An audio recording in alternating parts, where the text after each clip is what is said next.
Olen Silvia Pütsepp ja töötan rehabilitatsioonimeeskonna psühholoogina. Igapäevaselt puutun kokku oma klientide kaudu inimestega, kellel on pidevalt kroonilised valud.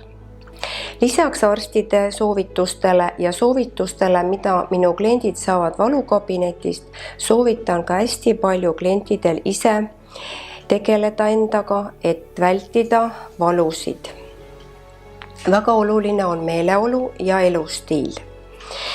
Elustiili tuleks kindlasti igapäevaselt kaasata füüsiline tegevus ja kui me ei suuda väga tõsiselt enam trenni teha, nii nagu noorena tegime, me ei peagi, vaid me teeme sellist trenni, mis on meile jõukohane ja sobilik meie haigusele.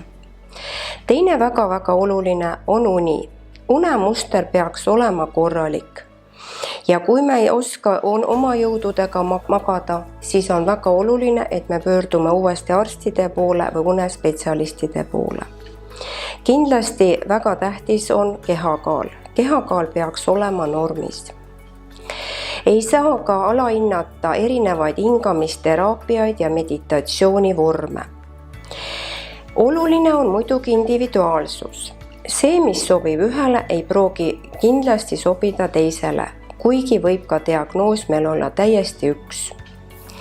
Ja selleks ongi väga oluline, et me prooviksime väga palju erinevaid vorme, teraapiaid, mis meile sobib. Kellele sobib kuum, kellele sobib külm ja kellele sobib hoopis asendustegevus.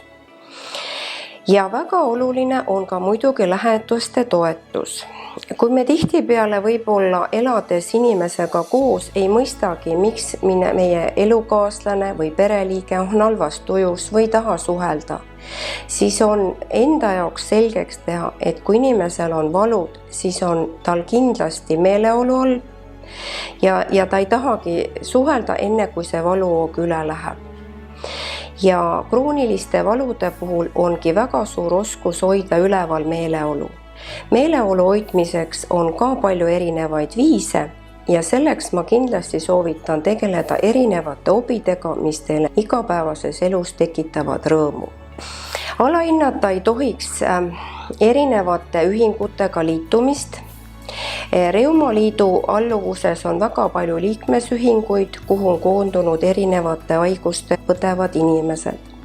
Tänapäeval on muidugi väga uus trend pöörduda kogemusnõustaja poole ja sealt on ka meie kliendid saanud väga palju abi.